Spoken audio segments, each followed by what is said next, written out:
Muy bien, bueno, pues buenas tardes. Soy Virginia Moro, soy la responsable del área de pacientes en Vitaler y os doy la bienvenida a nuestro taller Paciente Vital de esta tarde, que es Conoce tu terapia de oxigenoterapia. Esta iniciativa la hemos puesto en marcha desde Vitaler con un objetivo claro, que es que los pacientes de terapias respiratorias domiciliarias y vuestras familias tengáis una buena experiencia con los tratamientos. Y esto estamos convencidos de que pasa por tener una completa información sobre la patología y el tratamiento. Somos conscientes de que cuando el médico os indica que tenéis que utilizar oxígeno, muchas veces no tiene el tiempo necesario para explicaros por qué y responder vuestras preguntas. Y por eso queremos ser ese apoyo que os ayude a adaptaros a vuestra terapia. Esta tarde tenemos con nosotros a pacientes que habéis empezado a usar el oxígeno en el último mes y queremos ayudaros a resolver vuestras dudas. Además, desde Vitaler organizamos todos los meses talleres sobre distintos temas que os pueden interesar. Os remito a nuestra página web que veis aquí, a vitalaire.es, en donde en la sección Información y dentro de esta en Talleres Paciente Vital tenéis disponible el programa que tenemos para este año y además podéis acceder a los talleres que os interesen, inscribiros y ver los que ya hemos hecho y acceder a las grabaciones. Además, quiero aprovechar para recomendaros también una sección especial que tenemos en nuestra página web que se llama Inspira 360. Ahí encontraréis vídeos cortos acerca de la EPOC y el oxígeno y también de la apnea del sueño, que algunos de vosotros seguro que tenéis alguna máquina de CPAP para la apnea.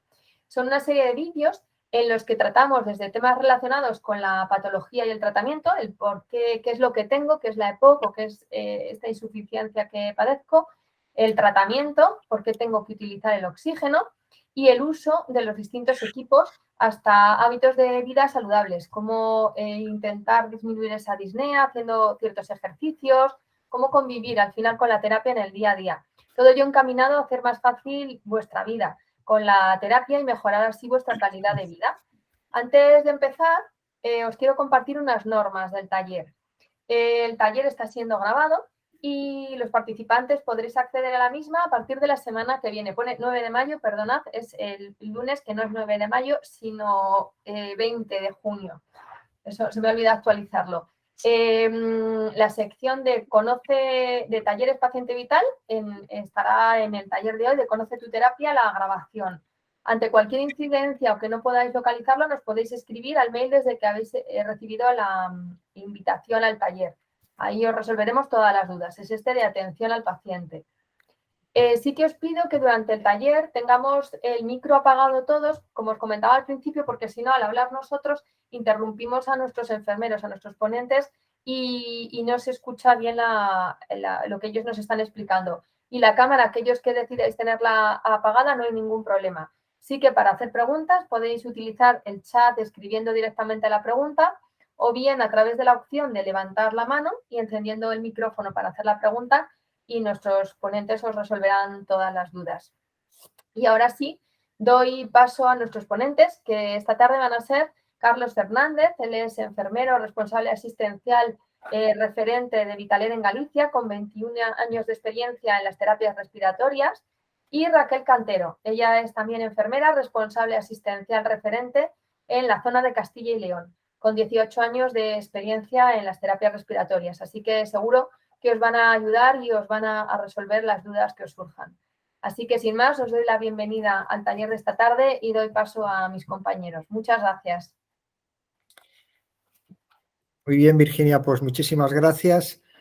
Empezamos un nuevo taller para solucionar todas estas dudas que hayan podido surgir en el inicio de un tratamiento nuevo como es la oxigenoterapia y dejar muchos conceptos claros que seguro que van a ayudar a manejar muy bien el tratamiento, la enfermedad con seguridad y con eficiencia, porque es importante saber cómo proceder ante cualquier situación.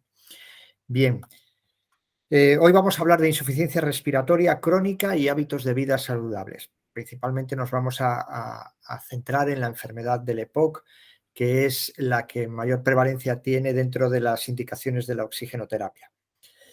Y nos preguntabais sobre el guión, había algún paciente que nos comentaba, bueno, ¿qué temas trataremos? Vamos a ver aquí, siguiente, por favor, Raquel.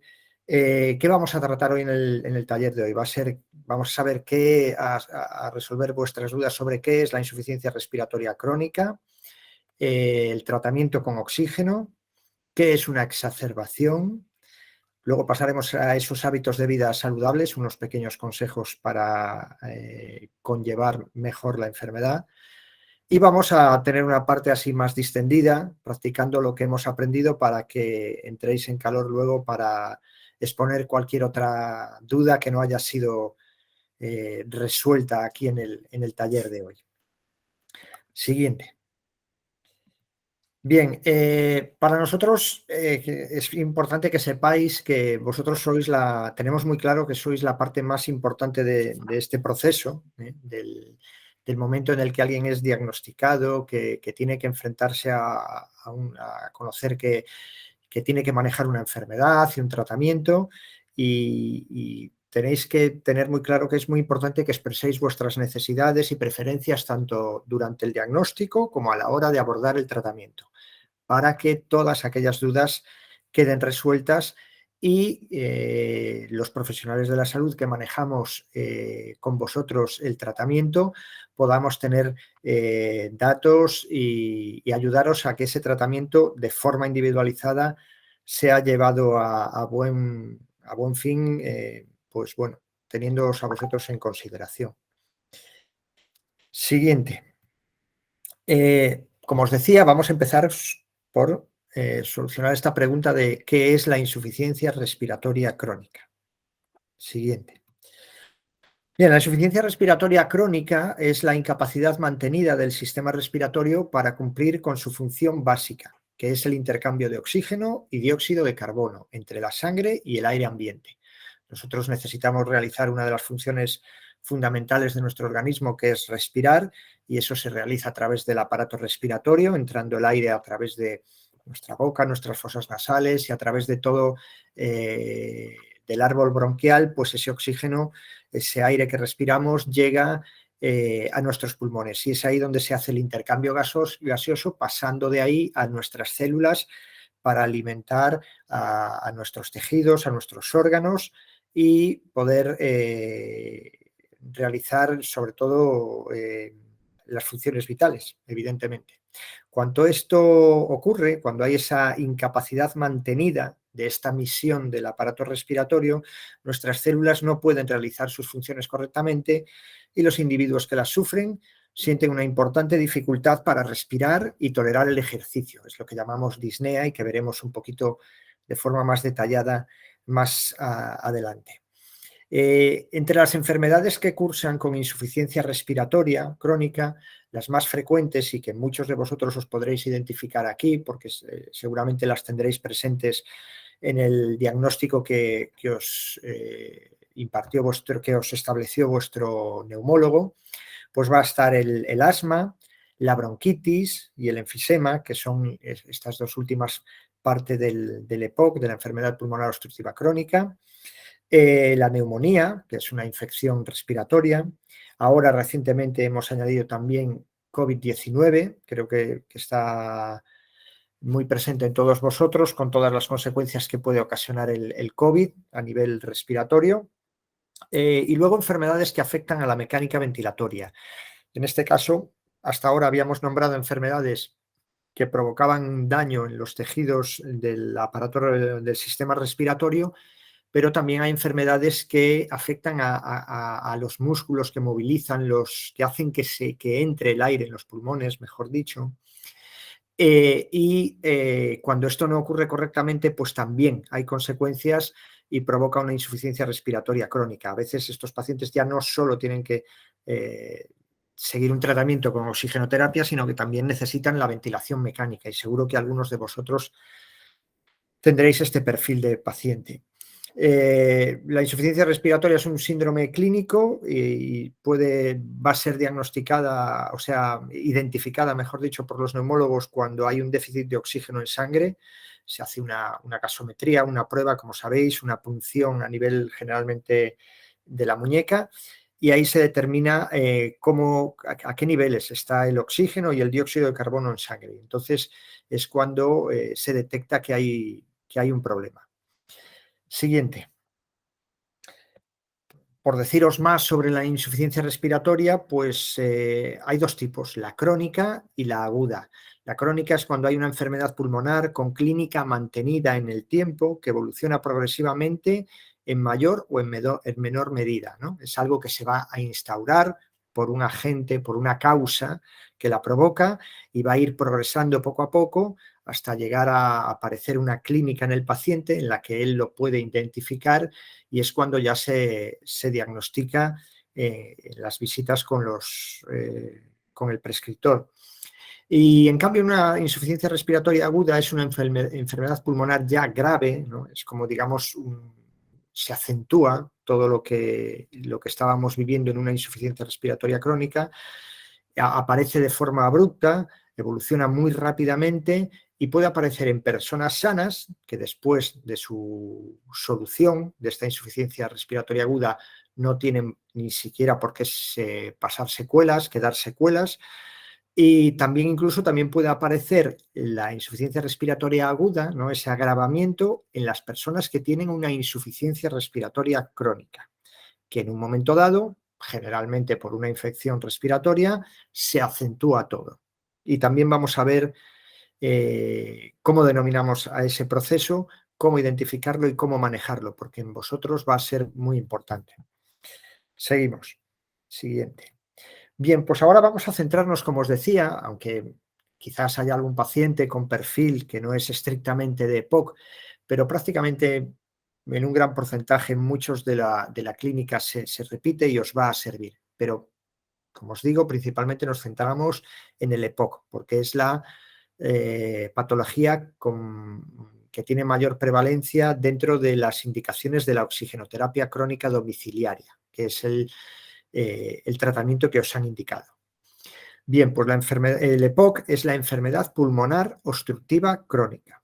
Afecta al 10% de la población entre 40 y 60 años y se caracteriza por una dificultad del paso del aire debido a una obstrucción. Hay una inflamación en el árbol bronquial. Nuestro árbol bronquial está tapizado por una mucosa, pues como para que os hagáis una idea, similar a la mucosa que tenemos en nuestra cavidad bucal, y debido a un agente externo, de forma prolongada, aparece una inflamación de la mucosa con una secreción muy importante que hace que la vía respiratoria se estreche.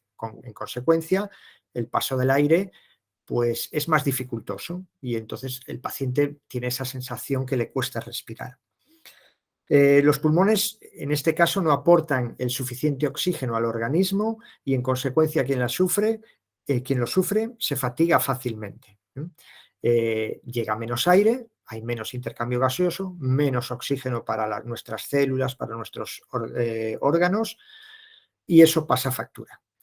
Dentro de la EPOC englobamos la bronquitis crónica, que es el diagnóstico precursor de la EPOC ya avanzada, en la que cuando se repite un cuadro clínico de tos productiva en la mayoría de los días de la semana, durante 3 meses seguidos al año y durante al menos 2 años, pues se puede hacer un diagnóstico de EPOC. Entonces, vuestro neumólogo os confirmará que la enfermedad está presente. Cuando esta bronquitis crónica evoluciona, aparece el enfisema pulmonar, donde ya hay destrucción irreversible de los alveolos.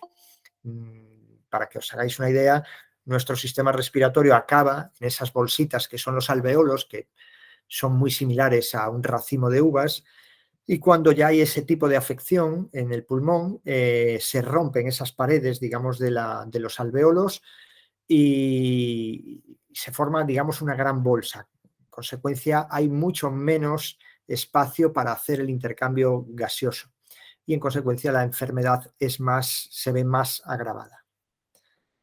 Siguiente. ¿Qué síntomas va a aparecer en el EPOC y en muchas de esas otras enfermedades que hemos dicho? Pues la tos crónica, cambios en las características del moco, lo que se secreta de esa producción que se produce, esa producción de moco es más más frecuente, más espesa, a veces sea infección con un color característico, entonces va a estar aumentado las secreciones y en consecuencia hay un ahogo o disnea al andar o al intensificar la actividad. A medida que caminamos o hacemos un ejercicio o a veces simplemente con las actividades cotidianas pues en los quehaceres de una persona a la mañana cuando se levanta, a la hora de hacer la cama, de asearse, una ducha, pues hay que hacer cierto esfuerzo y ahí ya se puede detectar esa disnea. La disnea es algo muy subjetivo que no se puede medir de una forma clara y concisa para poder diferenciar en qué fase de la enfermedad están los pacientes. Hay pacientes que pueden tener una enfermedad, digamos, que ya ha progresado más y tener menos disnea, menos dificultad para respirar que otras personas porque ahí aparecen factores psicológicos, sociales, ambientales, que hacen que algunas personas, pues en definitiva, lleven peor la dificultad para respirar. Puede aparecer también opresión en el pecho, puede haber ruidos respiratorios, las sibilancias, es cuando cogemos aire o lo expulsamos y notamos ese ruido característico que es mucho más característico en el asma, pero en el EPOC también puede aparecer debido a la estrechez de la vía respiratoria por la inflamación. Puede haber pérdida de peso, cuando a nosotros nos cuesta hacer ejercicio porque nos cuesta respirar, tendemos a hacer menos ejercicio, es un círculo vicioso y entonces nos alimentamos peor y hay, pues bueno, esa pérdida de peso, falta de energía y en consecuencia, con todo este cuadro podréis entender que quizás en algunos pacientes pueda aparecer la ansiedad cuando tienen que enfrentarse a una situación de esfuerzo y aparece esa dificultad para respirar, o incluso también la depresión está a veces presente porque uno ve lo que podía hacer y lo que ahora le cuesta un poco más. Siguiente. ¿Qué causas? Bueno, ahora que conocemos un poco de la enfermedad, qué es lo que provoca, cómo es su mecanismo, pues digo, bueno, ¿y por qué? ¿Por qué me ha tocado a mí? Pues generalmente hay siempre un agente externo que es el que provoca que a la hora de respirarlo continuamente provoque la enfermedad. Y principalmente, en la gran mayoría de los casos que están diagnosticados de EPOC, la causa principal es el consumo de tabaco, bien de forma activa o pasiva. Puede ser debido también a exposición del aire contaminado, pues por exceso de polvo, humo de la combustión de la biomasa, mucha gente en la zona rural que respiraba, que pasaba mucho tiempo respirando al lado de las cocinas de leña y las chimeneas. Y luego, por supuesto, como podéis comprender, la contaminación ambiental, que es un problema serio de salud al que nos estamos enfrentando todos debido a este aumento de la contaminación. Luego, el contacto con ciertas sustancias químicas, pues personas que trabajen en ciertos ambientes que pueda haber sustancias nocivas, infecciones bacterianas o víricas recurrentes, gente pues con alguna facilidad para coger, para pillar infecciones respiratorias y entonces eso también tiene sus consecuencias en nuestro sistema respiratorio. Y luego hay un pequeño grupo de pacientes que se debe a la ausencia genética de una proteína, la alfa-1 antitripsina, que es una proteína que nos protege de las consecuencias del exceso de moco cuando hay un agente, ¿no? Es decir, bueno, pues alguien es normal que pueda tener catarros, siempre nos enfrentamos en el periodo invernal a exponernos al frío y hay más catarros, y esa proteína es la que nos protege que cuando aparece ese exceso de moco, que es el que en principio nos va a proteger, cuando no está presente esta proteína, ese exceso de moco sí que ya pasa a ser perjudicial. Bien, siguiente. Pero bueno, recalcar que el 90%, lo que hablábamos en la diapositiva anterior, es debido al consumo tabáquico. En algún momento, que puede estar presente a día de hoy en el momento del diagnóstico o que a lo mejor se fue un consumidor de tabaco y ahora se ha dejado, pero el daño ya está ahí. ¿Qué tratamiento va a haber para el EPOC? Bueno, pues aún no hay una cura que radicalmente elimine la enfermedad, pero se puede controlar la progresión de esta y tratar la sintomatología. Eso sí, por eso es muy importante, por eso estamos hoy aquí, para enseñaros qué debéis hacer, cómo debéis hacerlo. Primeramente, no fumando. Si alguno de vosotros todavía mantiene el hábito del tabaco, es muy importante que rompa con el tabaco. Tiene que ser algo de una decisión totalmente personal, bien pensada y teniendo la convicción de que es lo que se quiere hacer, romper con el tabaco, ¿no? Porque si no, no lo conseguiremos. Pero existen muchas formas de ayuda, seguro que vuestros prescriptores, o si es así, os la han compartido, en entrar en planes de deshabituación tabáquica, y es muy importante que lo tengáis en cuenta. Hay que seguir el tratamiento indicado por el médico, toda la medicación indicada, las pautas indicadas, cambiar el estilo de vida, aumentar la actividad moderada. Muchos de los pacientes que cuando ya comienzan el tratamiento, han sido diagnosticados, comienzan el tratamiento, pues bueno, uno cae en esa, que decíamos, esa depresión, y uno empieza una vida menos activa, y eso es contraproducente. No se trata de convertirse en un atleta, pero hacer actividad moderada es muy importante. Hay que vacunarse para prevenir las infecciones respiratorias, porque va a ser algo que va a agravar la enfermedad y sus consecuencias. Va a haber que utilizar el oxígeno las horas que ha pautado el médico. Es muy, muy importante, y lo recalcaremos en las sucesivas diapositivas, lo importante que es cumplir con las horas día y los litros minuto que vuestro prescriptor os ha indicado. Utilizar el oxígeno, bueno, pues eso, según ha indicado vuestro médico. Y conectarse a la ventilación, esa alternativa que hablábamos al principio, cuando hay a veces necesidades, además del tratamiento con oxígeno, puede haber indicación de tratamiento con ventilación mecánica, esa maquinita que a través de una mascarilla tenéis que utilizar durante la noche. Eso ocurre cuando, además de un importante déficit de oxígeno en sangre, hay retención de carbónico en sangre y se necesita una ayuda a mayores, como es la ventilación. En cuanto al cumplimiento, que hablábamos y que he insistido tanto, es muy importante que cumpláis por la pauta, porque ya desde los primeros estudios que revelaron que el uso de oxígeno era muy eficiente en el tratamiento de las enfermedades respiratorias, quedó muy claro que eso se cumplía cuando se cumplía con la pauta mínima. Generalmente la pauta mínima es de 15 horas día. Puede ser que en los pacientes en los que se acompañen de ventilación mecánica solo sea necesario usarlo por la noche, el oxígeno, pero principalmente los pacientes de EPOC tienen una pauta que como mínimo llega a las 15 horas día. Y estos beneficios que se demostraron en esos estudios pues indican que bajar de esas 15 horas día hace que no se consiga en absoluto el objetivo de la supervivencia y de mejorar la respuesta para enfrentarse mejor a la enfermedad y respirar mejor, ¿no? De disminuir la disnea. Por eso insisto mucho que es muy importante que cumpláis la pauta. Siguiente. Bien, ahora después de este primer bloque vamos ahora a hablar del tratamiento, y del tratamiento nos vamos a centrar simplemente en el tratamiento con oxígeno, si no el taller hoy sería muy largo. Seguramente tendréis un tratamiento también que incorpora medicación, posiblemente los inhaladores, pero ahora nos vamos a centrar en el oxígeno, que como Vitalaire, como empresa prestataria del servicio, pues es en donde queremos poner más énfasis. Siguiente.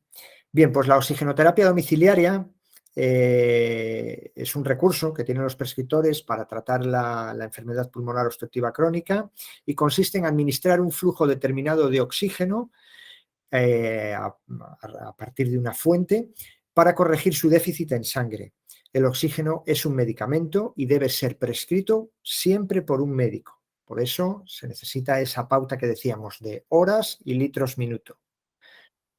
El médico nos va a indicar ese flujo de oxígeno y la duración diaria, que irá en función del estado de salud de cada uno de vosotros, ¿no? Y del estilo de vida a veces también. Encontraremos pacientes que serán subsidiarios de la oxigenoterapia, es posible que solo en el esfuerzo, pacientes que solo sean subsidiarios de oxigenoterapia en el reposo, y pacientes y un tercer grupo de pacientes que lo necesitarán tanto en una situación como en la otra. Y el médico también va dentro de la gama que vamos a poder ver que tiene a la hora de indicar una fuente de oxígeno, va a tratar de ajustarse a vuestras necesidades y el desarrollo de la enfermedad, por supuesto. Para usar el oxígeno es obligatorio dejar de fumar. En esto volvemos a insistir sobre una de las cosas más importantes del tratamiento. Y veremos que ya no solo porque si es la causa de la enfermedad, sino por otros motivos como la seguridad, una vez que tenemos un tratamiento con oxigenoterapia. Siguiente. ¿Qué beneficio nos va a aportar la oxigenoterapia? Pues va a corregir el déficit de oxígeno en sangre, como decíamos, va a mejorar la función pulmonar, va a disminuir la sensación de ahogo, esa disnea, vamos a poder enfrentarnos mejor al ejercicio, aumenta la supervivencia y subrayamos aquí cuando se cumple la pauta indicada con el médico, muy importante respetarla. Ojo, tanto sería contraproducente el incumplimiento tanto por el defecto como por exceso. No debemos ponerla ni menos de esas 15 horas, ni tampoco aumentarla. La podemos aumentar si tenemos el aval de un prescriptor, porque hemos trasladado que tenemos una agudización, una exacerbación, que vamos a ver qué es un poco más adelante, que nos encontramos peor y hay esa autorización del médico que en esa determinada situación sí que podemos aumentarlo. Pero si no, ojo, un consumo elevado de oxígeno puede ser totalmente contraproducente porque es un agente que oxida nuestros pulmones y provoca un beneficio en su justa medida. Nosotros necesitamos unos niveles determinados de oxígeno, pero no debemos superarlos. Reduce el agravamiento de la enfermedad, aumenta la tolerancia al esfuerzo y permite ser más autónomo. En definitiva, podéis salir a pasear sentiros más seguros a la hora de pasear, porque os vais a enfrentar mejor al esfuerzo, no va a aparecer la disnea y las actividades sociales se van a poder mantener. Siguiente. ¿Qué fuentes de oxígeno dispone vuestro prescriptor para indicaros? Bueno, pues dependiendo de ese perfil que decíamos, si demandantes solo de oxígeno en reposo, solo en esfuerzo o en reposo o en esfuerzo, va a poder recurrir a las botellas.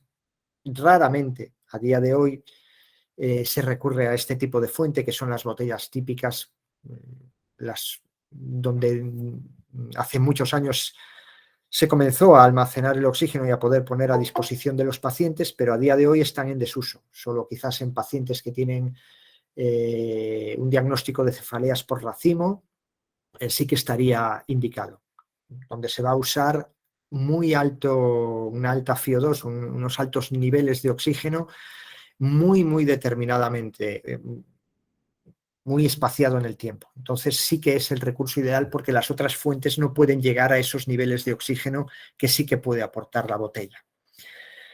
La otra alternativa que hay es el tanque de oxígeno líquido con una mochila. Aquí en este tipo de fuentes indica cuando hay necesidad de oxígeno en deambulación y se dispone de una mochila para cargar en esa fuente y que el paciente pueda desplazarse con oxígeno.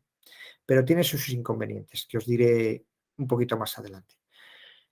Luego, la alternativa más común, más extendida y que todos vosotros tenéis, porque independientemente de qué fuente, tengáis una fuente portátil o no indicada, el concentrador estático también va a estar presente para el uso del oxígeno cuando se está en reposo y las fuentes portátiles se usan solo para cuando se va a hacer esfuerzo en el exterior. Pues eso, el concentrador estático seguro que lo identificáis y lo tenéis ahí cerca a mano. Y luego están las fuentes portátiles. Denominamos portables a las que son transportables a través de un carrito con ruedas y portátiles a las que son más pequeñitas, tipo bolso, tipo bandolera. El médico es el que va a decidir cuál es la fuente ideal. Y bueno, primeramente lo ideal sería entregar la fuente más pequeña y más manejable para un paciente, por ejemplo, alguien que use oxígeno en deambulación, pero no siempre es posible. Se necesita que sea esa fuente validada, es decir, que el oxígeno que aporta oxigene correctamente al paciente. Y entonces, cuando se cumple, podemos recurrir a ellas y cuando no, tendremos que pasar, por eso os decía, lo del inconveniente, al oxígeno líquido con su pila. ¿Inconveniente por qué? Pues porque hay más riesgo, es más difícil de manejar, la carga, la descarga, las reposiciones y sobre todo porque nos podemos enfrentar a posibles quemaduras criogénicas, porque el oxígeno ahí está a menos 183 grados y solo cuando las otras fuentes portátiles no consiguen oxigenar al paciente, el médico es cuando recurre a ellas. Podría darse caso también en altas demandas de niveles de oxígeno muy altos, en los que ni los concentradores estáticos ni los portátiles llegasen. Siguiente. Para elegir la fuente de oxígeno es el prescriptor quien va a hacerlo en función del perfil del paciente y que garantice, como os decía, esa correcta oxigenación. ¿Y qué debe valorar el paciente? Y ahí entra esta primera parte que hablamos al principio del taller, donde vosotros sois una parte importante del diagnóstico y del tratamiento. Pues va a ser la seguridad y la capacidad para manejar la terapia por parte del paciente. Si alguien no estuviera capacitado, pues para manejar unas botellas, para manejar un depósito de oxígeno líquido, pues no sería el candidato a usar este tipo de fuente. La necesidad de oxígeno en esfuerzo o no, para valorar si se necesita oxígeno portátil o no. El resultado de la titulación, que es el test de marcha.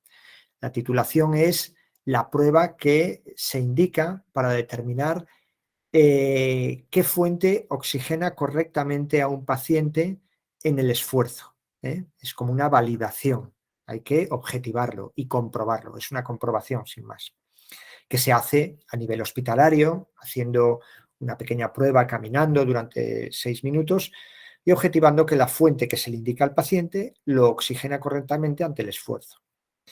Luego también se van a considerar hábitos de desplazamiento del paciente, la frecuencia de las salidas, si hay una segunda residencia o no, si viaja mucho, alguien que viaje mucho y si lo hace o no en avión, porque solo hay una fuente validada para poder transportar en el avión, como es el oxígeno portátil, los concentradores portátiles que vimos antes.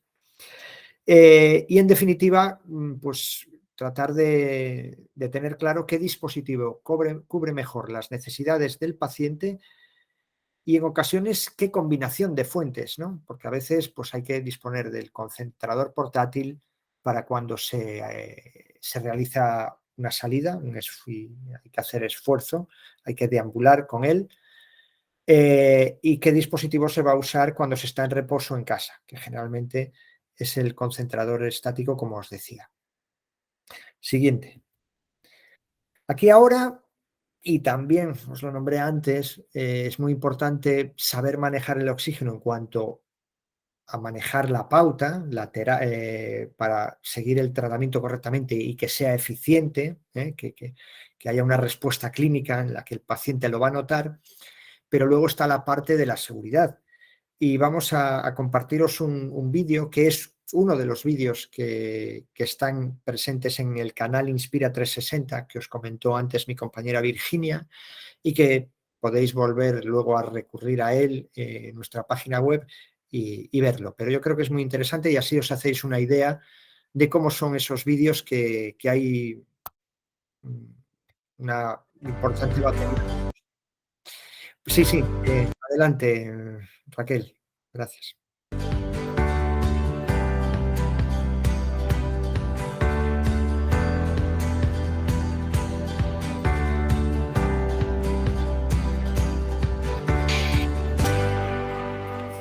María, me han dicho que no se debe fumar cerca del oxígeno, pero ¿realmente es tan peligroso? ¿Hay más precauciones que deba tener en cuenta al utilizar el tratamiento? Fumar cerca del oxígeno es peligrosísimo, Isabel.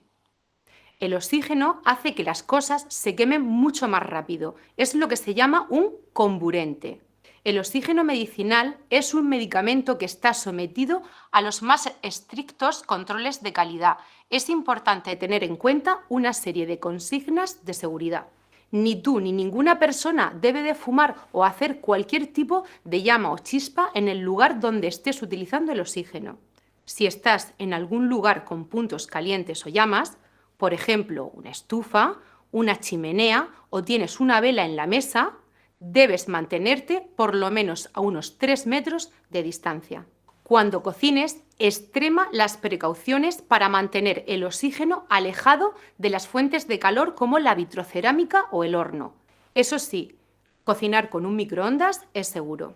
Es muy importante que no aproximes la grasa o el aceite de cocinar al oxígeno, porque pueden reaccionar violentamente y dar lugar a una explosión, un incendio o provocar quemaduras graves. Mantén lejos del oxígeno los líquidos que pueden inflamarse, como por ejemplo los productos de limpieza que contienen aceite, grasa, alcohol u otros líquidos que pueden arder. No se deben de cubrir los equipos de oxigenoterapia con ningún tipo de material, como trapos, ropas, cartones, plásticos o meterlos dentro de ninguna caja o armario. Siempre debemos asegurar que estén en un lugar bien ventilado. Recuerda que los equipos no deben estar a la intemperie, como en terrazas, patios, etc., para evitar que se mojen o estén expuestos al sol y puedan deteriorarse. No debes de utilizar cremas en la cara ni en la parte superior del cuerpo. Como sé que eres coqueta, te recomiendo que uses aloe vera y productos de hidratación faciales libres de aceite. Revisa siempre que el equipo y sus accesorios, como la mascarilla, gafas nasales, cables, están en buen estado. Si, por ejemplo, ves que los cables eléctricos o los enchufes están en mal estado, doblados, pelados, mordidos, no los utilices. Nunca debes manipular los equipos con ningún tipo de herramienta. Debes ventilar periódicamente las estancias donde se emplea oxígeno. Por ejemplo, puedes abrir las ventanas un par de horas al día. Para prevenir situaciones de peligro, instalamos un dispositivo que se llama FireSafe, un cortafuegos. Una válvula de seguridad pequeña y ligera que impide la propagación del fuego. Se coloca entre las gafas nasales y la alargadera, y entre la alargadera y otra muy cortita que sale del dispositivo, lo más cerca posible del paciente y según el sentido del flujo del oxígeno. El FireSafe permite reconducir los accidentes relacionados con el mal uso del oxígeno en presencia de fuentes de calor, pero su uso no exime del cumplimiento de las demás consignas de seguridad que hemos estado explicando antes. Otra cosa importante en relación a este dispositivo es su limpieza. Cuando vayas a limpiarlo, recuerda usar una toallita húmeda para limpiar la superficie externa del dispositivo. No sumergirlo para evitar que entre líquido entre las conexiones con la alargadera y las gafas nasales o mascarilla. No tirar el dispositivo al hacer un cambio de gafa nasal. El FireSafe es reutilizable. De todas formas, ante cualquier duda que te surja, contacta con tu equipo Vitalaire. Para nosotros, la prioridad es la seguridad de nuestros pacientes y empleados.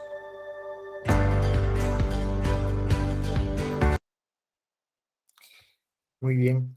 Pues como veis, nuestra compañera Marianne, una de nuestras compañeras enfermeras, pues ha dejado muy claro y ha puesto mucho énfasis en la seguridad. De todas formas, os digo que el oxígeno es un tratamiento seguro.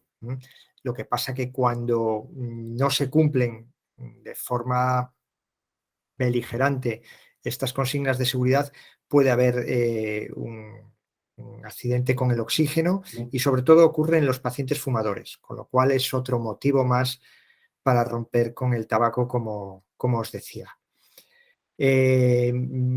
Llegamos a este punto y ahora vamos a dejar un pequeño espacio de tiempo si queréis aclarar alguna duda sobre lo que ya hemos estado hablando, pero que sepáis que al final del taller vamos a abrir otra parte para que podáis intervenir y resolver cualquier duda.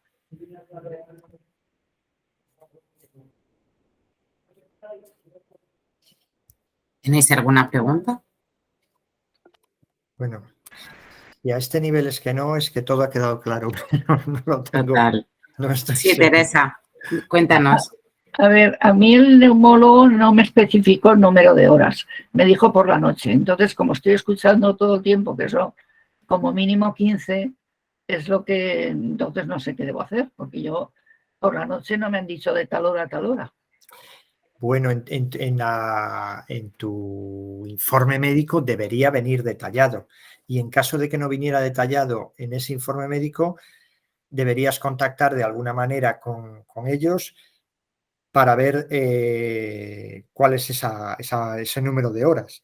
O con el médico de familia. Sí, el médico de familia también podrá darte acceso a ese dato, porque a través de los datos compartidos que tienen, pues podrá tener acceso a ese dato. Muy bien. ¿Puedo utilizarlo durante el día, aparte de la noche, por ejemplo, en las horas de mediodía después de comer, que quizá a lo mejor con la digestión se pierde oxígeno? No sé, ese tipo de... Coméntaselo a tu médico de cabecera. Yo es que de cabecera, porque el Sí, neumólogo... sí, al de cabecera, sí, lo sé. El neumólogo hasta enero no veo, Claro. no tengo forma.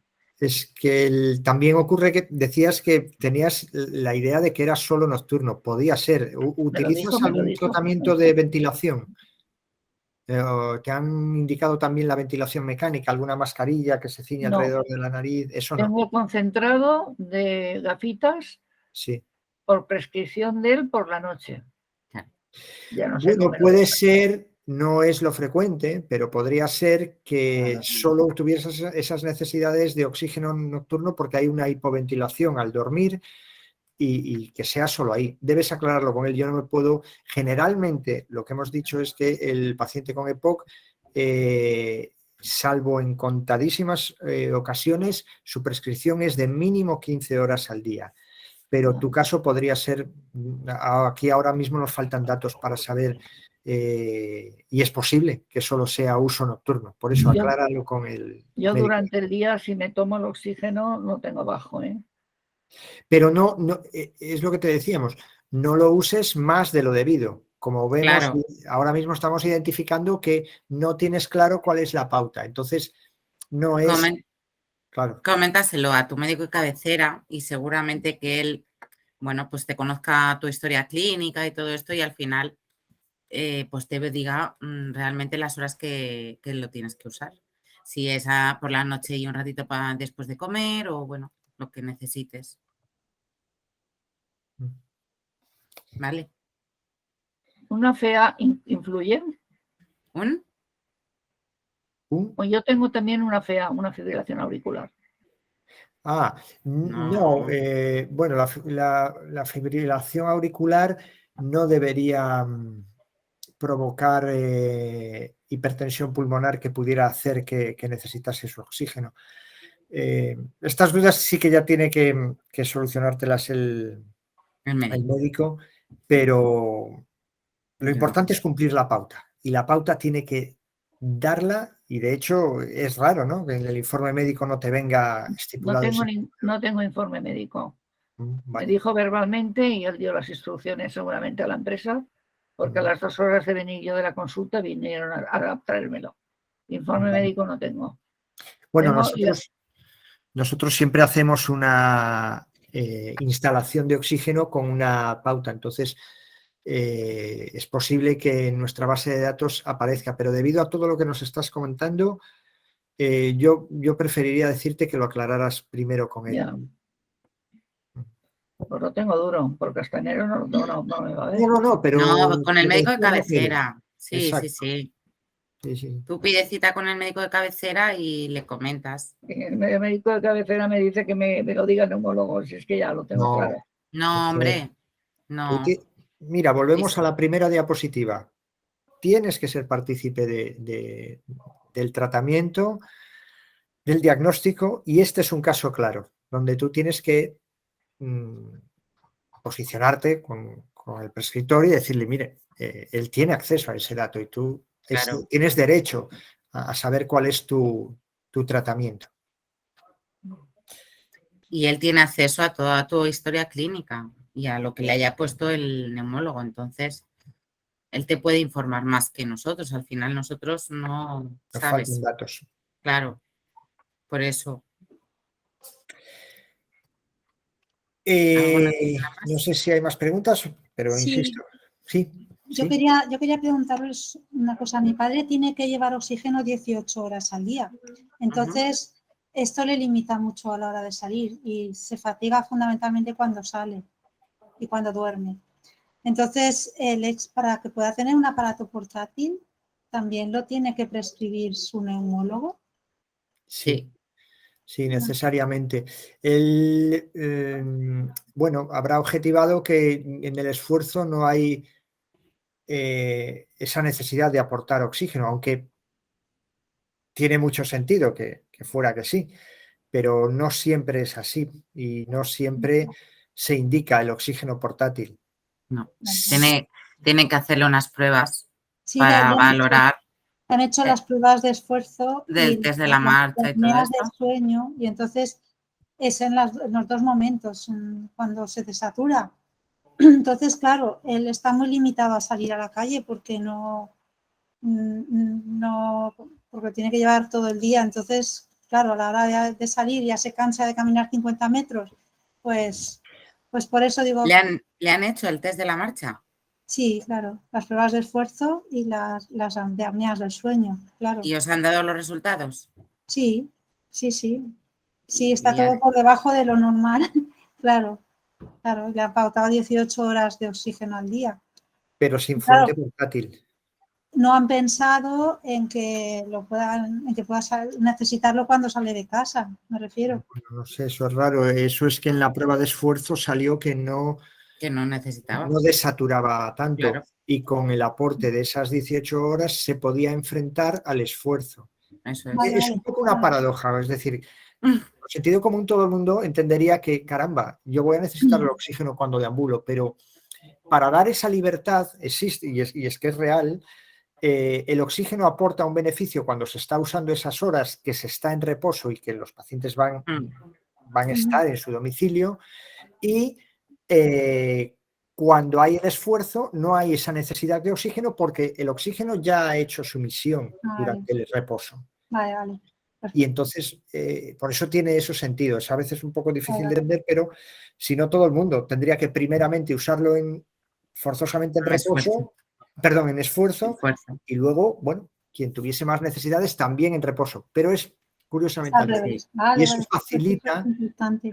Eso facilita la movilidad a los pacientes. Cuando ya incluso en la movilidad la desaturación es importante, ya sí que se prescribe una fuente de oxígeno portátil. Eso es.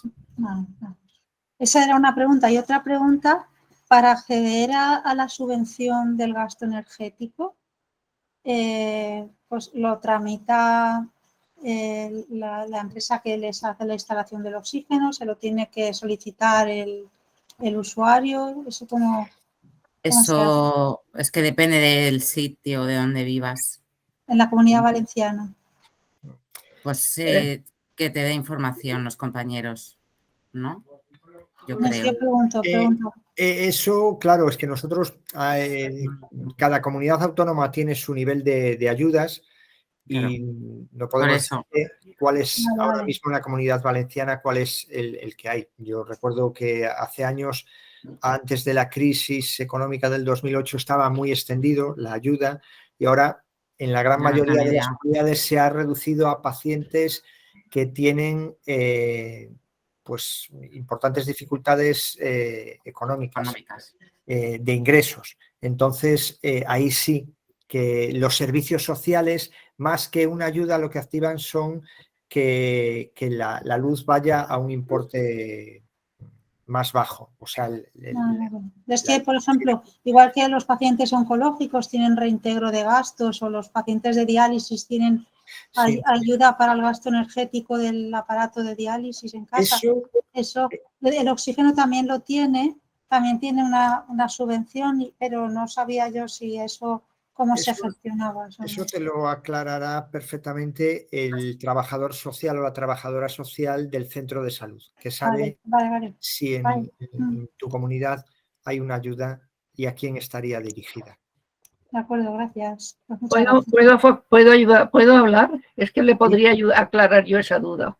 Sí, Mira. gracias. Dinos. Yo lo he solicitado y hoy mismo he hablado con la consellería y me han dicho que hasta la cifra que dan. Y yo vivo en Valencia. Ay, sí, pues si me puedes facilitar Sí, el bueno, tema. es que el que me trajo el concentrado y la botella nos Sí, dejó una documentación que entre los folletos que habían explicados había unos papeles a rellenar sí. para mandar a la Dirección Territorial de Sanidad de Valencia, en este caso, porque vivo en Valencia. Si no, a lo Ajá. mejor sería de Castellón o donde fuera. Y entonces eso se rellena, yo lo mandé el día 25 de mayo, como no tenía respuesta, he llamado esta mañana, me han Sí. confirmado que lo habían recibido y me han dicho incluso la cantidad que me van a dar y cuándo la voy a cobrar. ¿Y qué cantidad subvenciona? O sea, Dice que es una cantidad fija de 15,75 euros. uy, madre mía. Vale, Yo vale. he alzado la mano para poder ayudar porque es que vivo en Valencia y lo tengo reciente. Sí, muchas Vale. gracias. Bueno, Teresa. gracias. Está bien compartir. Muy bien. Y no sé si alguien más, pero bueno. Pues seguimos, Bueno, ¿no? sí, seguimos. Lo siguiente. Bueno, ahora en esta parte vamos a hacer a solucionar unas preguntas frecuentes que suelen surgir a pacientes que inician el tratamiento con oxígeno y al mismo tiempo, pues bueno, hacemos más ameno el taller. Por ejemplo, ¿cuánto tiempo va a durar el tratamiento con oxígeno? Es una de las preguntas frecuentes que nos hacéis. Pues aquí solo el médico es el que lo ha prescrito, es el que tiene datos para saber cuánto va a durar ese tratamiento. Se va a ver esos niveles de oxígeno en sangre, se va a valorar qué necesidades de oxígeno hay y cuánto debe durar el tratamiento. Entonces es algo que siempre está de la mano de él y siempre tenéis el derecho a saberlo. Entonces, preguntad siempre ante esta duda. ¿Puedo prescindir algunos días del tratamiento? En principio no. Como todo medicamento, el oxígeno debe ser tomado en función de la posología definida por el médico. Lo que continuamente estamos recalcando, los litros y las horas. En principio no podemos prescindir porque si no sus beneficios no aparecerán. ¿Puedo modificar el flujo del oxígeno prescrito por mi médico? Como podéis entender, en general no. Puede ser peligroso o hacer que el tratamiento sea ineficaz. Si es por exceso, vamos a oxigenar de más a nuestros pulmones y oxidar nuestros pulmones. Y si es por defecto, pues no se conseguirán los beneficios esperados.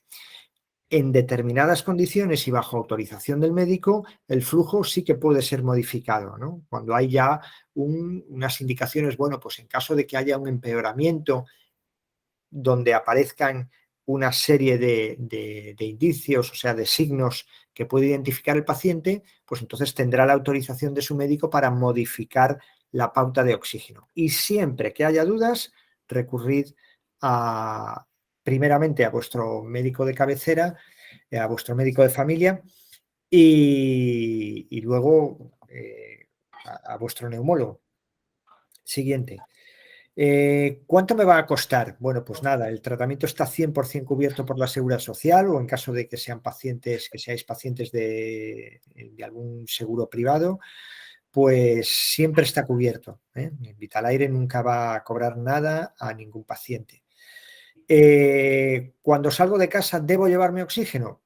Pues si la prescripción lo precisa, lo indica, sí, si no, no. Por eso, esta parte también tiene que quedar clara. Horas día, litros minuto y ante qué situaciones. ¿Puedo continuar el tratamiento si me voy de vacaciones? Pues sí, por supuesto. Lo que ocurre es que hay que avisar con la debida antelación, porque de hecho acabamos de ver un claro ejemplo donde no hemos podido contestar claramente a la pregunta de ¿tengo derecho a la ayuda, a una subvención por el gasto eléctrico que ocasiona el concentrador? Depende de la comunidad autónoma y de cómo tenga establecidos sus niveles de ayuda.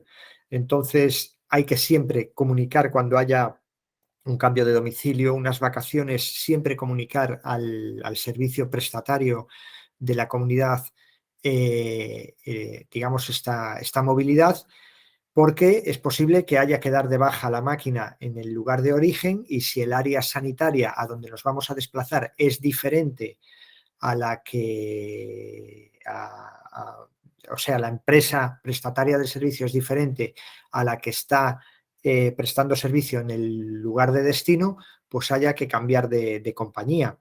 Pero eso todo lo gestiona siempre, se gestiona muy fácilmente llamándonos. En nuestro caso, nos llamáis a nosotros, a nuestro servicio de atención al paciente, y ahí os indicamos en el lugar de destino cómo tenéis que hacer o a qué teléfonos de la administración debéis llamar para comunicar el cambio, y que ellos gestionen el cambio para que cuando vosotros lleguéis al destino tengáis el oxígeno instalado y no sea necesario transportarlo. Cuando es dentro de un área sanitaria, sí, debéis llevar vosotros vuestra propia fuente. El concentrador, por ejemplo, estático, es perfectamente transportable en el coche y podréis llevarlo si es dentro de vuestra área de influencia del área sanitaria. Siguiente. Bien, ahora vamos también con el otro turno de preguntas.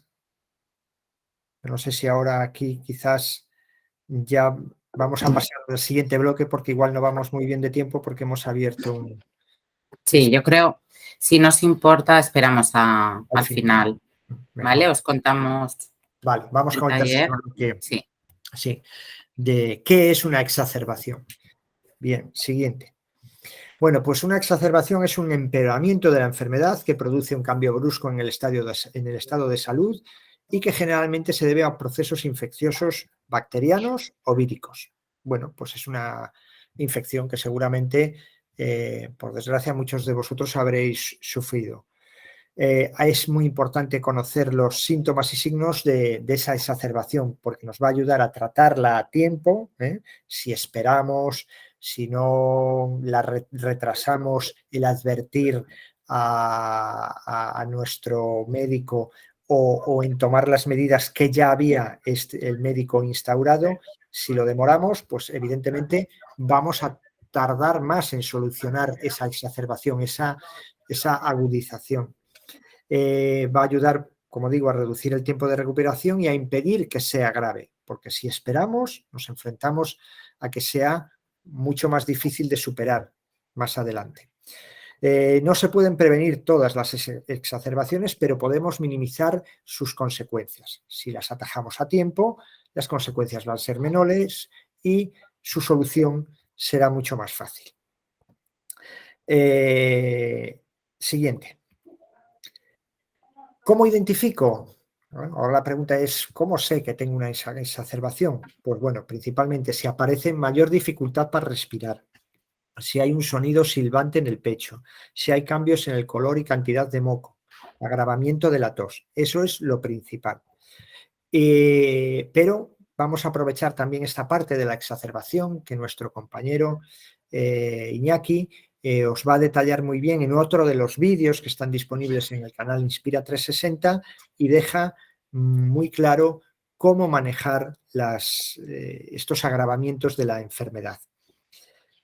Por favor, Raquel, cuando puedas ponemos el vídeo.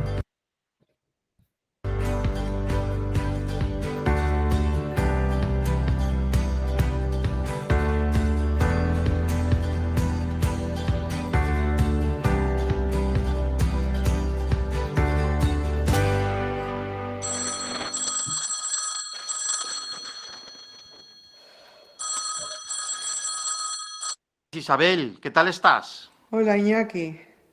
Pues no sé qué decirte. Hay veces que me siento peor a pesar de seguir el tratamiento.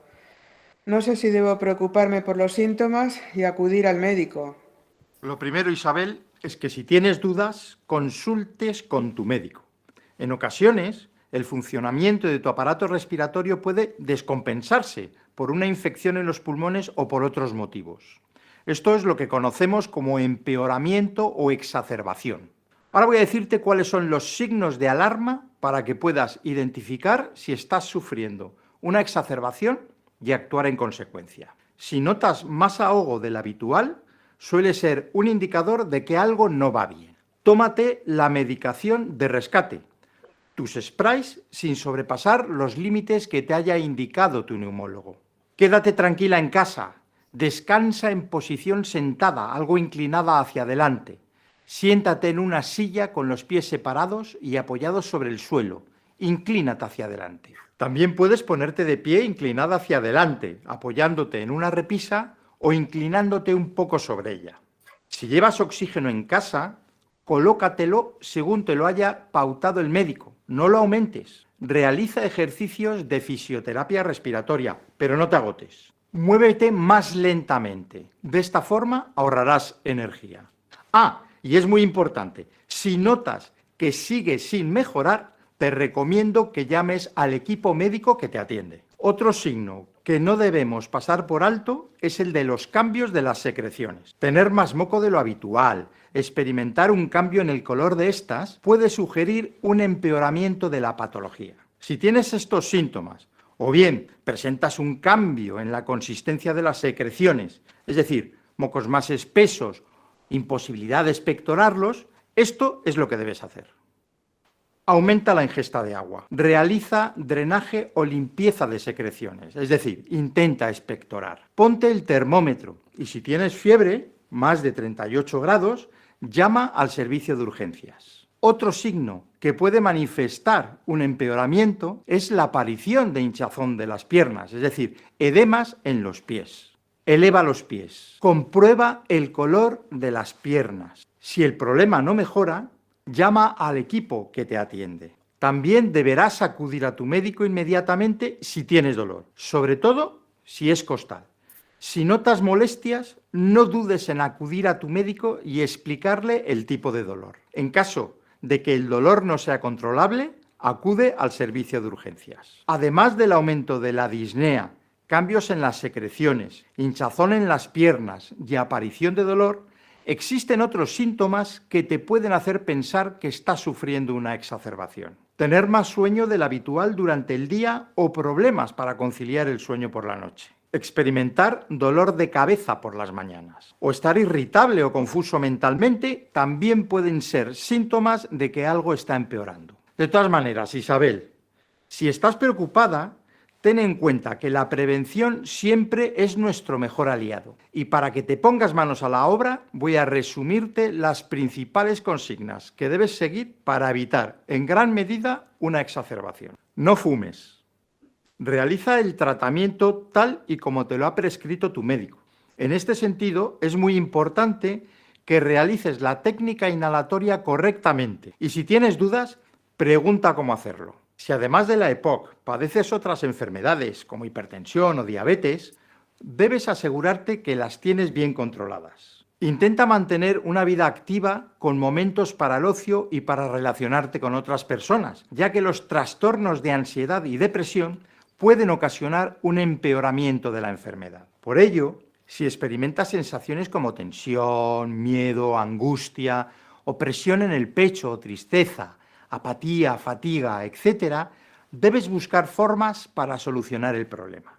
En definitiva, cuidar tu salud emocional es tan importante como cuidar tu salud física. Es importante que tengas presente qué tiempo va a hacer si piensas salir a la calle. Si hace mucho frío o llueve, si puedes no salgas o sal bien abrigado. Acude a las visitas programadas que tengas con tu equipo médico. Busca apoyo en tu familia. Finalmente, participa en los talleres Paciente Vital que organizamos desde Vitaler. En nuestra web vitaler.es podrás encontrar información sobre los mismos. Son talleres online impartidos por nuestros profesionales, donde compartimos información sobre la terapia. Además, te van a permitir conocer experiencias de otros pacientes en tu misma situación. Estoy seguro que esto te ayudará a gestionar mejor tu enfermedad. Si a pesar de todo, Isabel, tienes que acudir a un hospital para ser atendida, allí te verán médicos que podrán evaluarte clínicamente y además te realizarán una serie de pruebas como una pulsioximetría o una gasometría para conocer la cantidad de oxígeno que tienes en sangre, una radiografía de tórax para ver cómo están tus pulmones y un análisis de sangre. Según los datos obtenidos, El equipo médico decidirá si te puedes ir a casa con un tratamiento y que te controle tu médico de atención primaria o si debes ser ingresada en el hospital.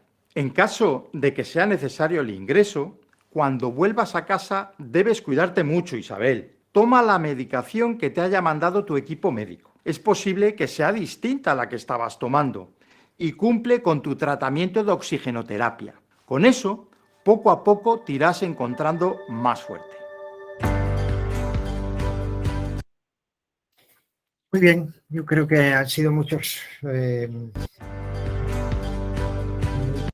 Perdón. Nada, no te preocupes, Raquel. Ha sido mucha la información que os ha dado Iñaki, ha compartido Iñaki en este vídeo y lo tenéis accesible en nuestro canal Inspira 360 por si tuvierais necesidad de volver a verlo. Ahora vamos con el cuarto bloque, que es unos pequeños consejos sobre los hábitos saludables que debéis adoptar, que quizás alguno de vosotros ya estáis siendo partícipes de ellos, pero bueno, vamos a repasarlos. ¿Cuáles son estos hábitos saludables? Bueno, pues primeramente una buena alimentación, mantener un peso adecuado. Si tenéis sobrepeso debéis bajarlo, pero también es muy importante que si hay esos indicios de desnutrición o ya está establecida, si estamos excesivamente delgados, también que puede pasar por esa apatía que decíamos que puede ocasionar la enfermedad a la hora de alimentarse, pues también hay que corregirlo tanto por exceso como por defecto. Debemos practicar ejercicio. Cuando hablamos de ejercicio, hablamos de un ejercicio moderado, adaptado a nuestras posibilidades. Y ejercicio no es ponerse a correr, no es ponerse a caminar muy, muy deprisa. Es simplemente mantenerse activos, porque si caemos en el otro lado, en el lado opuesto, en el del sedentarismo, en el de no querer hacer nada por el hecho de la dificultad que ocasiona la enfermedad a la hora de respirar, que rompemos con nuestras relaciones sociales, pues es un error. Entonces hay que mantenerlo y ejercicio, pues es eso, hacerlo de forma moderada y no se trata de ser un atleta. El no fumar, no nos cansamos de repetirlo, romper con el tabaco y pedir ayuda si es necesario, que seguramente vais a tener que necesitar pedir ayuda, porque la gente que tiene el hábito tabáquico, pues la nicotina está presente y es algo que impide que a veces la voluntad de una persona consiga abandonar el tabaco. Y entonces se necesita un tratamiento tanto farmacológico como psicológico para poder conseguirlo. Realizar actividades de ocio adaptadas y planificadas, siempre, muy importante, adaptadas a nuestras capacidades y planificadas. No debemos ser aventureros y tratar de averiguar qué clima hay, si es apropiado para salir por exceso de calor, por frío, si tengo un dispositivo portátil, cuánto tiempo me va a durar y no me voy a quedar tirado sin oxígeno. Eso es planificación. Si voy a hacer un viaje al sitio de destino, saber qué tengo que hacer para poder tener oxígeno disponible allí a donde vaya. Una buena higiene del sueño, y una buena higiene del sueño implica tener las horas establecidas a las que tenemos que descansar, sobre todo para respetar esas horas de descanso que van a permitir que luego afrontemos el día mejor. Pautas de higiene para prevenir las infecciones, porque, como habéis visto, la infección respiratoria podría agravar una situación y provocar un importante empeoramiento. Siguiente. Y con respecto a la alimentación, ¿en qué consiste esa alimentación saludable que nos va a ayudar mucho a sobrellevar mejor la enfermedad? Pues con comidas ligeras, poco abundantes, repartidas entre 4 o 6 tomas al día. Tomar líquidos en abundancia, sobre todo más en verano, entre 1,5 y 2 litros de agua al día, en caso de que no haya retención. Esto tenéis que considerarlo porque puede haber una contraindicación por parte del médico de de tomar excesivo líquido si hubiera algún problema de retención de líquidos. Romper con el alcohol también, prevenir el estreñimiento, aumentar el consumo de fibra que está presente en las frutas, en las verduras, los cereales integrales, evitar los fritos, comer despacio y sentado, ya que la disnea va a hacer que el proceso de masticación sea más dificultoso y podemos sentirnos afligidos y no querer comer pues por el hecho de lo difícil que resulta hasta simplemente alimentarse. Pues entonces vamos a hacerlo de una forma más moderada. Si al comer aparece la disnea, es mejor tomar una dieta blanda y fácil de masticar. Y vamos a tratar de evitar los embutidos, el jamón, el chorizo y el salchichón, ya que aumenta el riesgo de reingresos por agudización de síntomas respiratorios. Han salido estudios en los que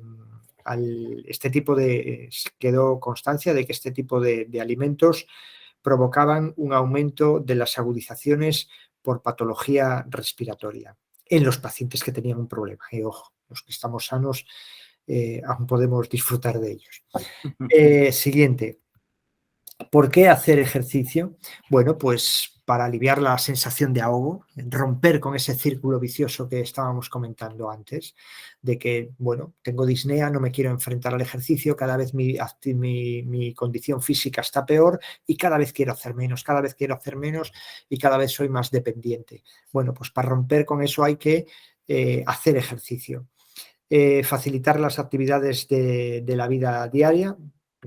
Si hacemos ejercicio vamos a conseguirlo, vamos a poder pasear, asearnos, subir las escaleras, viajar y vamos a enfrentarnos al ejercicio de una forma mucho más segura y, en definitiva, va a mejorar nuestro estado de ánimo. ¿Qué recomendaciones cuando hagáis ejercicio os damos? Bueno, pues usar una ropa cómoda, una postura erguida, no olvidar el inhalador de rescate por si acaso, incluso a veces es interesante, esto debemos consultarlo al médico, si en ese momento que vamos a dar el paseo es necesario pues tomar previamente la medicación de rescate pues para, digamos, abrir nuestros bronquios y que podamos respirar mejor.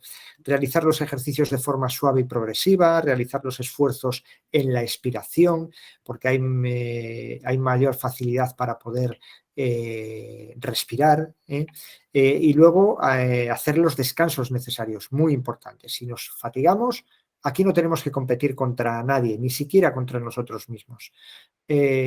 Paramos y reanudamos la marcha cuando nos sentamos ya recuperados.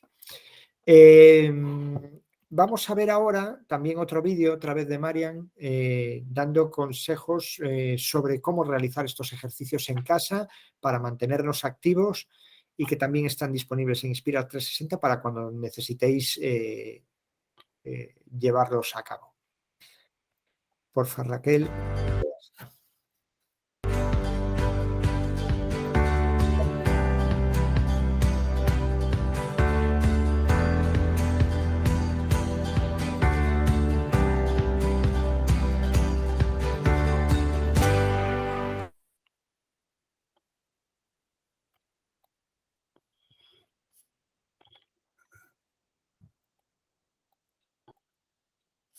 ¿Se oye? Uy, no, este no. Ay, No leche. se oye, Raquel. ¿Y qué ha pasado? Bueno, no te Ay, preocupes, ahora si sí. si eso ábrelo de nuevo, claro. No estás compartiendo, ¿eh? Lo sé. Durante un tiempo ¿Ahora? vas a mejorar Ahora. y mantener tu fuerza muscular. ¿Le doy desde el Estos principio? ejercicios los podemos Sí, realizar sí. sin carga o con Igual algún sí. peso Sí. adaptado a nuestras Mejor. posibilidades. Ahí. Perdonad. Nada.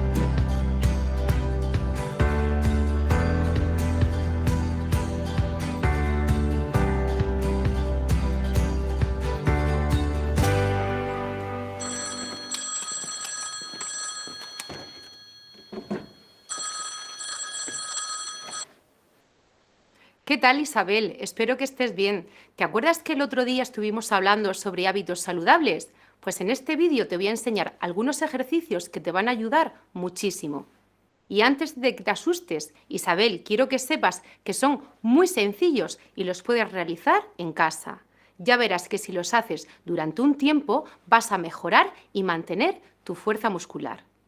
Estos ejercicios los podemos realizar sin carga o con algún peso adaptado a nuestras posibilidades. Podemos utilizar los elementos que tengamos en casa, latas, botes o mancuernas. Lo importante es que el peso esté adaptado a nuestras posibilidades y que repartamos la carga por igual en ambos lados. Realizaremos el ejercicio con calzado y ropa cómoda y en una superficie antideslizante. Vamos con el primer ejercicio. Vamos a combinar el movimiento de los brazos con el desplazamiento de las piernas. Para ello llevamos brazos y puños al frente. Abrimos los brazos al tiempo que nos desplazamos a un lateral y recogemos brazos y recogemos piernas. Brazos al frente, abro y recojo. Lo importante aquí es que hagamos un desplazamiento de caderas, una apertura que nos sea cómoda en la que no forcemos. El siguiente ejercicio consiste en combinar la tonificación de los brazos con la elevación de las piernas. Para ello, colocamos los brazos en ángulo recto. Brazo, hombro, codo, en ángulo recto. Y abrimos los brazos al tiempo que elevamos la pierna y tomamos aire. Cerramos los brazos, al tiempo tiramos el aire y bajamos la pierna. Tomo y tiro. Tomo y tiro. Lo importante aquí es no elevar los brazos por encima de los hombros. En general, recomendamos que se hagan unas 10 repeticiones. En caso de fatiga, hay que disminuir la carga y el número de repeticiones. Pero lo importante es mantenerse activo.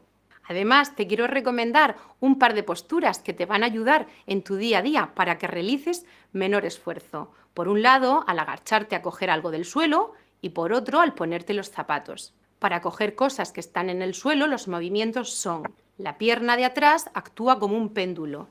El cuerpo se mantiene en equilibrio con el pie y la cadera del lado en el que está apoyado. Si es necesario, apóyate en algún mueble para dar estabilidad. Debemos soltar el aire al agacharnos y tomar aire al volver a levantarnos. Para ponerte los zapatos, te recomiendo que utilices zapatos sin cordones a ser posible, para evitar tener que agacharte. De todas formas, te voy a dar un truco. Toma asiento en una silla. Coloca un pie sobre la rodilla opuesta. Mantenemos la rodilla girada hacia afuera para evitar comprimir el abdomen. Nunca te agaches para ponerte los zapatos. Con estas recomendaciones estoy segura que tu día a día te será mucho más llevadero.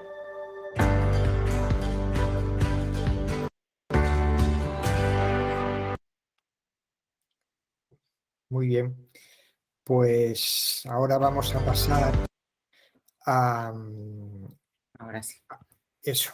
Ahora vamos a pasar a una parte en la que queremos reforzar y sobre todo poner el énfasis en una de los principales cuestiones que hemos tratado, y vamos a hacerlo con 5 preguntas simplemente que os vamos a trasladar para que participéis todos en grupo conjuntamente. Y nada, y veamos a ver cómo de atentos habéis estado en esta hora tan difícil, ¿no? A lo mejor hemos roto la siesta de alguno de vosotros. Bueno, pues la primera pregunta.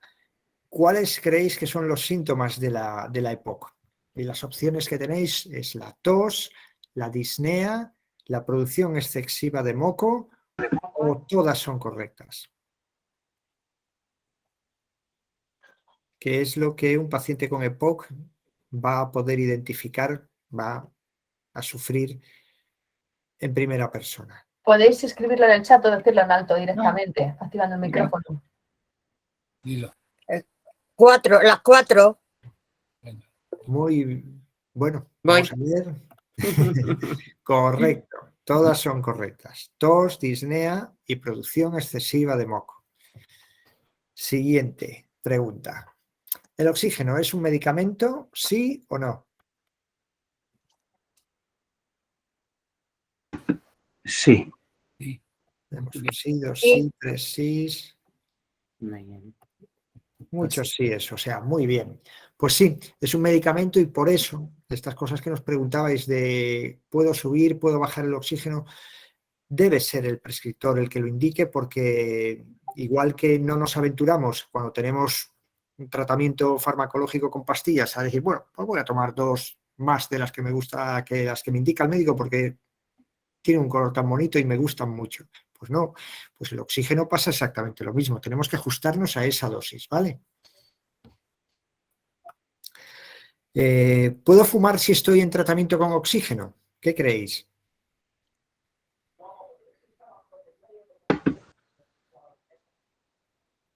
No.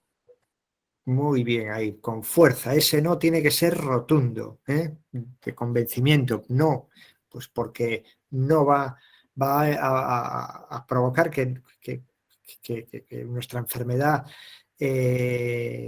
vaya a peor, y porque hay un gran riesgo, si tenemos oxígeno indicado, el manejar oxígeno y el fumar.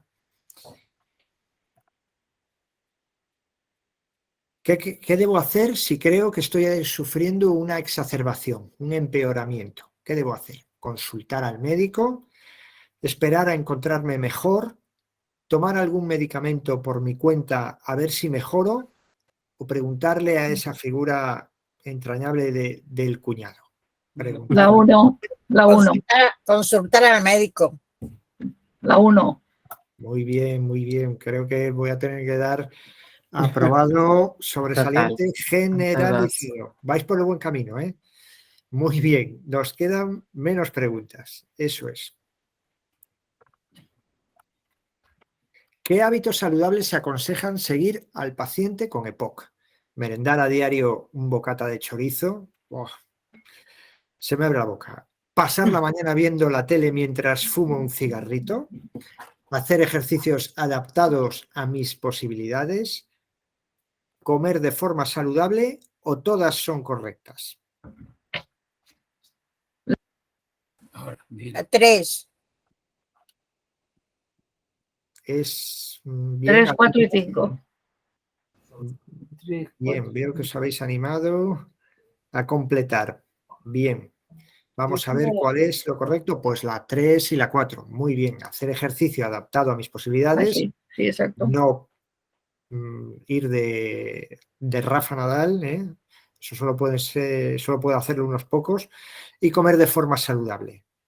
Muy bien. Y bueno, nada, habéis aprobado todos muy bien. Nadie se queda para septiembre. Este es el fin del taller, pero digamos de la exposición, pero ahora abrimos una parte para que, y creo que ahí había levantado la mano en su momento Rafaela, Sí. y ahora ya la vuelve a levantar, muy bien. Igual quiere transmitirnos algo. Sí, por favor. Queríamos preguntar por la pauta correcta para una buena colocación de la mascarilla. Si nos pueden indicar cómo estar seguros de que la mascarilla está colocada correctamente. Gracias. ¿Y estás haciendo referencia a la mascarilla de oxígeno, o es que también hay tratamiento con ventilación mecánica? Con ventilación mecánica. Vale. No sé si disponéis de una, seguramente sea una mascarilla facial que coge nariz y boca. Y bueno, sí, así para saber que está bien colocada, no debe haber fugas. No debéis notar la presencia de fuga alrededor de la mascarilla, que va a hacer un ruido importante. La mascarilla, cuando está colocada y está bien sellada, su ruido es muy bajito. Y tiene mucho sentido, porque lo que tiene que permitir es que alguien pueda dormir con ella. Entonces, si detectáis que hay algunas sibilancias, que sale aire por algún lado, podéis poner la mano alrededor, podéis cercioraros si está bien colocado o no.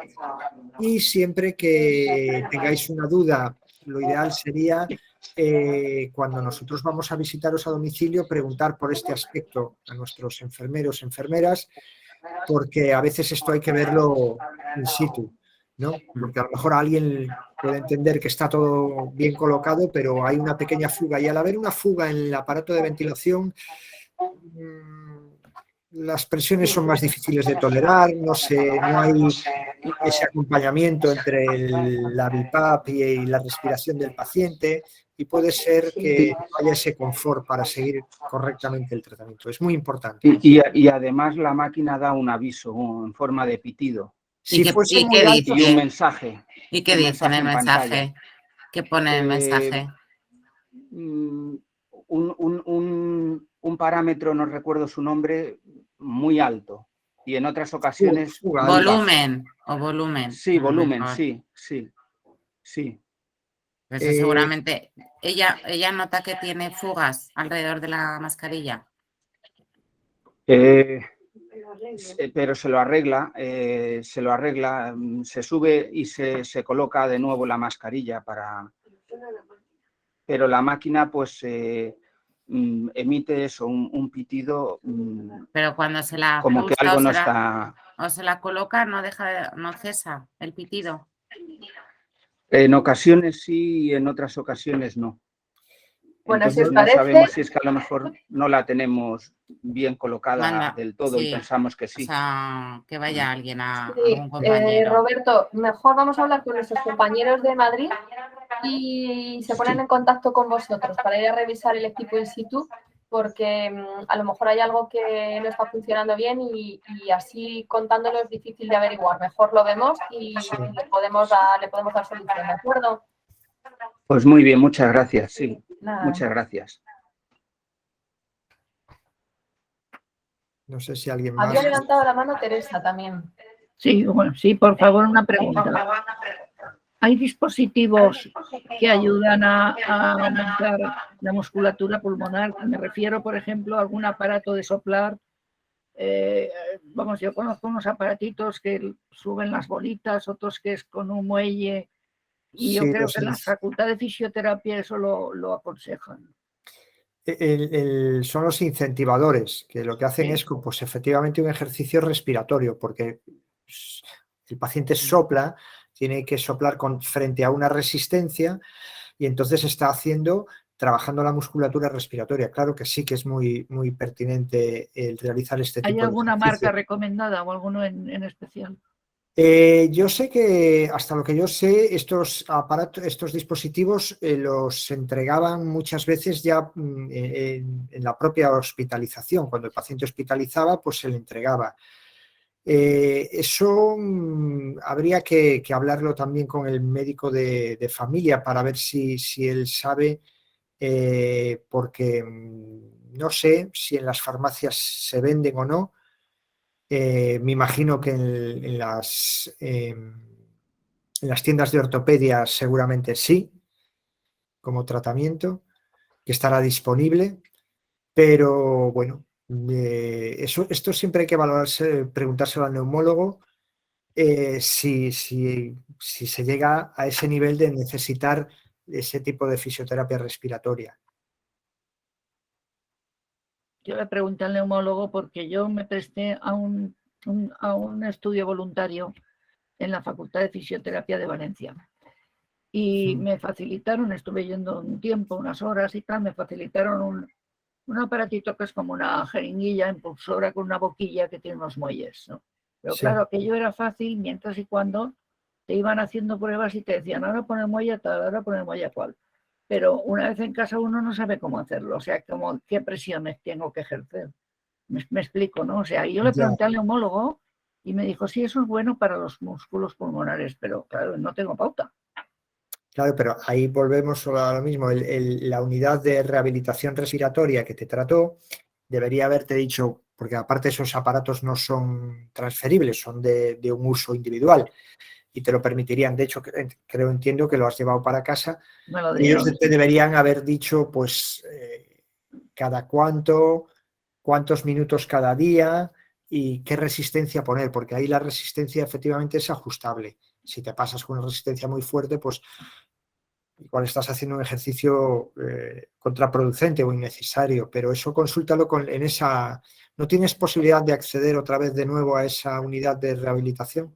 No, porque fue un estudio voluntario al que me presté y claro, entonces lo anunciaron en la universidad porque estoy realizando estudios en la universidad para mayores y entonces el tiempo que estuve sí que nos iban haciendo isometrías, bueno, las isometrías no, el isometría.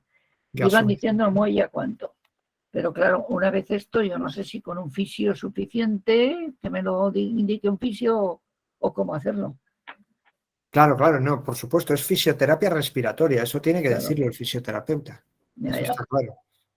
De acuerdo, gracias. De todas formas, si os parece, Carlos y Raquel, lo voy a transmitir a Inés, a nuestra compañera. A lo mejor ella tiene conocimiento de este tema. Y si Pues, averiguamos algo, sí. Teresa, nos ponemos en contacto. Te lo agradecería porque yo sé que hay otros que son unas bolitas que Claro. tienes que soplar X para que suban, Sí, van pero subiendo. claro, todo eso necesita un seguimiento y una Ujú. pauta que alguien te lo indique. Vale, Sí, sí. pues intentamos averiguar algo y le decimos. Muchas gracias. Vale. Bueno, no sé si alguien más tiene alguna duda, si no, como ya hemos cumplido el tiempo y no queremos quitarles más tiempo, esta tarde les contamos que les vamos a mandar un formulario de valoración del taller para que nos cuenten qué les ha parecido, si son claras nuestras explicaciones y que nos puedan proponer temas que les interesan para tratar a futuro. Y además les mandaremos el link a partir de la semana que viene, cuando el taller esté editado, como ya saben que lo hemos grabado, para que puedan acceder a él y verlo de nuevo las veces que lo necesiten a través de nuestra página web. Así que bueno, todo eso se lo comunicaremos por mail para que tengan ahí toda la información. Y Muchas bueno, gracias. pues si no tienen, no sé, en el chat veo alguna cosa, Abel. No tiene ninguna pregunta más. Lo dejamos aquí agradeciéndoles su interés y eso, que sigan en contacto a través de nuestra página web para ver futuros talleres que seguro que les resultan de utilidad. De hecho, a finales de este mes hacemos uno acerca de la movilidad con el oxígeno, cómo poderse desplazar e irse pues, fuera de casa con el oxígeno, que seguro que también les interesa. Así que les aconsejo que visiten vitalaire.es y ahí encontrarán toda la información. Muchas gracias a nuestros ponentes, a Carlos y a Raquel. Nada, un placer. Y nos vemos en Gracias. próximos Muchas talleres. gracias. Gracias a los pacientes.